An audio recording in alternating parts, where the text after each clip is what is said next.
Most new players think soccer is a chaos. But coaches note something different. Soccer is not random, it's patterned. Every situation can have a tactical solution, often called a pattern of play. Today we are breaking down the 15 fundamental patterns of play. If you understand these patterns, the game suddenly slows down. And once you see them, you just can't unsee them. Number 1, give and go, or 1-2. This is the first pattern most players ever learn. It's the simplest thing you can think of. One player tries to dribble, but instead of dribbling, passes sideways and keeps on the run. They use the momentum of the other player, kind of like jiu-jitsu, right? You use the momentum of the opponent to actually outmaneuver them. The power isn't in the pass, it's in the run afterwards. You don't dribble, you just pass sideways, keep running, and then receive it as if you've successfully dribbled the opponent. Number 2, wall pass to escape pressure. This looks like a 1-2, but the intention is different. The first pass is to relieve pressure. You pass to a teammate, and then you expect the ball back, but you don't make that run. You actually move the opponents by having that pass to the teammate. It gives you a moment to breathe, to lift your head up, and then execute on the next step that you have come up with while your teammate had the ball. Number 3, the third man run. Now things get interesting when player A passes to player B, even though player C was the real target all the way from the beginning. The player C is making that run and is expecting the ball, while all the opponents are looking at player B because they're the first one getting the ball. There's a whole video on the channel, so check it out. It's really good and really valuable. Number 4 is the up, back, through maneuver. You have the forward pass, then the layoff, and then the penetrating run. Instead of breaking lines one by one, you can skip a line and then pass it back to the initial line that you wanted to break. The reason is because instead of giving a close pass to your teammate, who then needs to turn, outmaneuver their opponent, and so forth, what you actually get is an easy pass that the midfielder, in this case, the middle lane, can face forward and then penetrate either with a run or with another pass or even a shot. The other one is playing between the lines. And in this particular case, is playing in the space in between the lines. So instead of actually passing directly to the player, when you play between the lines, you would rather have a through ball that the player can receive it while actually facing sideways. This is the most typical one of how you can play between the lines. Number 6 is switch of play. You can't get a good team who doesn't know how to switch a play. We started attacking on the left-hand side, and after some time, we decided that, it's overcrowded. All the opponents went there. So we need to find a way how to switch to the other side. The easiest way is to have like a long pass, but also there are many other ways that as a team you can have a pattern of play that helps you switch to the other side. And that takes me to number 7, which is under pressure switch. This is the grown-up version of it. You invite pressure on purpose on that side. You actually deliberately ask the opponents to overload. And then you find a quick way to switch. You can use your midfielder, you can even use your defense, and even the goalkeeper can help in case the pressure is so high. But sometimes you're already on that side and you think you can take 3v3. However, you need a maneuver, and that's when the overlap comes. The overlap isn't about speed, it's about forcing a decision. When you make a run on the outside with an overlapping run, what you're really asking the defender is, are you going to follow me or are you going to stay with the ball?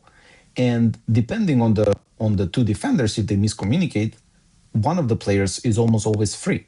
That's the benefit of the overlap. And of course, we cannot ask about the overlap without talking about the underlap. It's the same idea, but it's a different path. Instead of running on the outside, the runner attacks the inside channel. The defenders hate this because it's harder to see. For some of the players, it's behind their back. The angle is tighter, so the timing must be perfect. But when it works, you essentially have a free shot on goal, or at least a much more dangerous position that you can then take advantage of. So number 10 is the wide channel combination. If the opponents are not pressing super high, then you actually will need to find a way to combine on that wide channel. The winger, the fullback, and the midfield, sometimes even the striker, can go and combine. There are short passes, there are rotations, there are 30-man runs, there are overlaps, and there are underlaps, all together into what makes sense at that particular time. So the goal is progression, is not just crossing into an empty area and hope for the best. White play isn't simple and it's layered with many other combinations, but it's essential to know it as a pattern and to recognize it when to be used. Number 11 is the cutback pattern. So crosses are low percentages, but cutbacks are not. You need to really sell as a team, as a pattern of play, that there will be a cross coming. However, if you actually manage to really sell that, very often the opponents are concentrated way too low, way too close to their goal. So instead, what you try to do is to have a cutback in an empty area when usually a late runners are not marked at all because everybody's facing their own goal. Number 12 is the turn line breaking pass. It's a vertical dagger. You just go and you use the fact that the opponents are trying to play a high line. A single pass that bypasses the entire line of pressure is the deadliest thing you can have.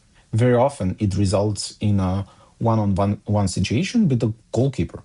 The risk is real, but also the reward. Most of the time it doesn't work because the pass very often needs to be perfect, the run has to be perfect, not in offside. But when it works, it's essentially almost a guaranteed goal. And same as the vertical pass, the diagonal run from the weak side is not a booting thing. It's not clearing into an empty area and hoping for the best. The far side player is often invisible. The fullback on that side very often is falling asleep or just helping out in the middle. But they're not invisible. They're invisible until they're making that run, and then the defense shifts towards the ball, the weak side runner attacks the blind spot.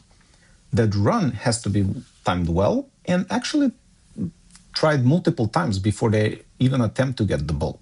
The timing beats the speed in this case. So if you're playing on the far side, make sure that you're actually trying these things. Number 14 is set to switch. Even though you're trying to switch quickly to the other side, sometimes you might need to actually go and take a breather. You might need to pass backwards to your midfielder, to your defender, even to your goalkeeper, before you can actually switch to the other side. You risk the creation of angle and the space and the vision. At that point, your defenders really need to be comfortable with receiving the ball and then playing it forward. Because what you end up doing is you create the space all over again. Midfield rotation. Positions are the starting point, but they're not cages. You want your midfielders to rotate, you want them to be creative and to confuse the markers. Otherwise, you have closed lanes and very easy job for the opponent to defend your team. Instead, you want to open the lanes. You want to create new passing triangles. The ball doesn't move alone. You need the structure to move with it. This is the positional play in the simplest form. I've coached thousands of soccer players, and I don't let a player stay on my team without learning these patterns. They can be technically awkward, physically inferior, or lost in space, positionally speaking.